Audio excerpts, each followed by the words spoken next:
रायना जिला के मनावर तहसील प्रभारी श्री सोहन लाल बघेल द्वारा बताया गया कि भाजपा शासन में सिर्फ आदिवासियों को शोषण किया गया है। जब मणिपुर में आदिवासी समाज के लोगों के साथ अन्याय किया जा रहा था तब भी बीजेपी मौन थी। सीधी में आदिवासी समाज के युवक पर पेशाब करने वाले भी भारतीय जनता पार्टी के ही लोग थे।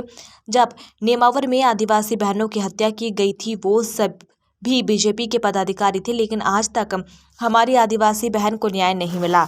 बीजेपी विधायक के कार्यकाल में ही अल्ट्राटेक सीमेंट फैक्ट्री मनावर क्षेत्र में आ गई थी। सूत्रों के अनुसार पता चला है कि बहुत जल्द ही फैक्ट्री अभी मनावर क्षेत्र में आने वाली है। विकास के नाम पर पुनः आदिवासी समाज के लोगों की जमीनें अधिग्रहित की जाएगी। हम खुले शब्दों में ये कहना चाहते हैं कि हम हमारी जमीन किसी भी शर्तों में फैक्ट्रियों को नहीं देंगे और न ही बीजेपी प्रत्याशी शिवराम कन्नौज को वोट देंगे। साथ ही अपने परिवारजनों और रिश्तेदारों को भी अपील करेंगे कि बीजेपी को वोट ना दे। उनको ना तो अल्ट्राटेक फैक्ट्री में ये रोजगार मिला है, ना ही कुछ रोजगार दिला है।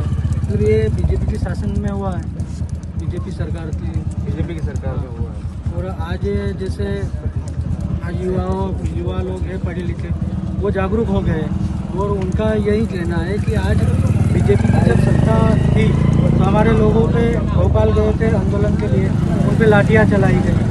जब आंदोलन करते लाठियाँ चलाते हैं, युवा जागरूक हो गए हैं।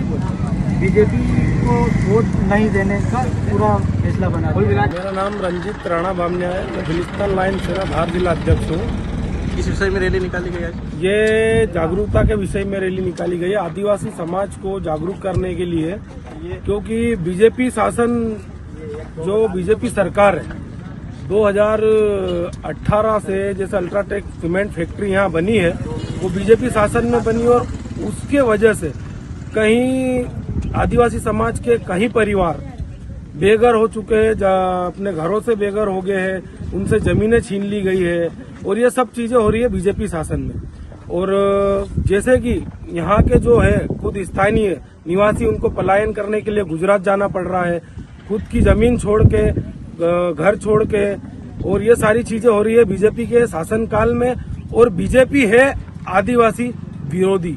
ऐसा है कि यहाँ पे आज मनावर के जो विधानसभा के 70 गांव के सभी आ रखे हैं यहाँ पे, तो हमने सभी ने मिलके सोचा है कि जो कि हमारे अभी मनावर के उम्मीदवार है शिवराम गोपाल कन्नौज बीजेपी के उम्मीदवार, तो वो क्या है कि आदिवासी के साथ आज तक नहीं उठते बैठते हैं और आज तक हमने नहीं देखा है कि कई भी आदिवासी भाइयों के साथ गलत होता तो नहीं जाते हैं, तो हम बिल्कुल उनको नहीं चाहते हैं।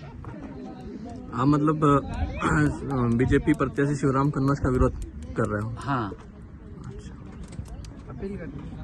और जो यहाँ अल्ट्राटेक सीमेंट फैक्ट्री है जो मनावर विधानसभा में, ये जो कंपनी द्वारा बताया जाता है कि स्थानीय लोगों को 70% रोजगार दिया जाता है, तो दिया गया है कि नहीं दिया गया? नहीं, आज तक कोई हमारे आदिवासी भाइयों को कोई रोजगार नहीं दिया गया है। और अभी भी फिलहाल अभी बीजेपी सरकार के राज में अभी भी यहाँ पे एक फैक्ट्री आने का है, तो हम उसका विरोध करते हैं और हमारे होते हुए कोई फैक्ट्री यहाँ नहीं आने देंगे। ये जो भी फैक्ट्री अभी आई है ये सब बीजेपी सरकार के राज में आई है और अभी जितने भी यहाँ पे बीजेपी सरकार के राज में अभी एक और फैक्ट्री आने वाली है, तो हम जितने भी आदिवासी भाई है जो आज जितने भी यहाँ खड़े हैं, हम कोई फैक्ट्री नहीं आने देंगे। जब तक हम रहेंगे तब तक आज के बाद कोई फैक्ट्री नहीं आने देंगे।